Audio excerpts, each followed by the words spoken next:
ചുനക്കര തിരുവൈരൂർ ശ്രീ മഹാദേവർ ക്ഷേത്രത്തിലെ കെട്ടുകാഴ്ച വരവിന് വൈദ്യുതി കേബിൾ സ്ഥാപിക്കുന്ന പദ്ധതി ഉദ്ഘാടനം ചെയ്തു.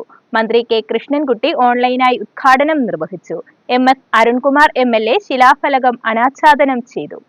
ചുനക്കര തിരുവൈരൂർ ശ്രീ മഹാദേവർ ക്ഷേത്രത്തിലെ ആറാട്ട് ഉത്സവവുമായി ബന്ധപ്പെട്ടുണ്ടാകുന്ന വൈദ്യുതി തടസ്സം ഒഴിവാക്കുന്നതിന് വൈദ്യുതി കേബിൾ സ്ഥാപിക്കുന്ന പദ്ധതിയുടെ നിർമ്മാണോദ്ഘാടനമാണ് നടന്നത്. മന്ത്രി കെ കൃഷ്ണൻകുട്ടി ഓൺലൈനായി ഉദ്ഘാടനം നിർവഹിച്ചു. MS അരുൺകുമാർ MLA അധ്യക്ഷത വഹിച്ചു. ശിലാഫലകം അനാച്ഛാദനവും അദ്ദേഹം നിർവഹിച്ചു.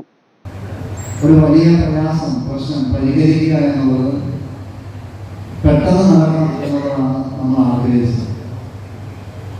പലപ്പോഴും KSEBിലൊക്കെ പദ്ധതികൾ MLA ഫണ്ട് നേരിട്ട് ഉപയോഗിക്കുമ്പോൾ ഇതിൽ താമസിച്ചു കഴിഞ്ഞാൽ അത് ആ വർഷം പിന്നീട് ചെയ്യാൻ കഴിയും.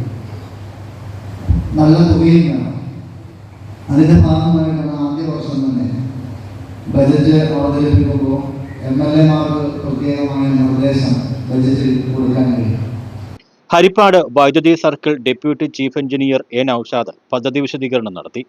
ചുനക്കര ഗ്രാമപഞ്ചായത്ത് president KR Anilkumar, block panchayat president S. Rajani, ഗ്രാമപഞ്ചായത്ത് vice president Sabeena Rahim, standing committee ചെയർമാൻമാരായ VK രാധാകൃഷ്ണൻ, ജയലക്ഷ്മി ശ്രീകുമാർ, പഞ്ചായത്ത് അംഗം C. Anu, Chunakkara Devaswom president U. Anilkumar, secretary R. Suresh Kumar, KSEB Mavelikara division assistant executive engineer Vinu Unnithan എന്നിവർ പ്രസംഗിച്ചു.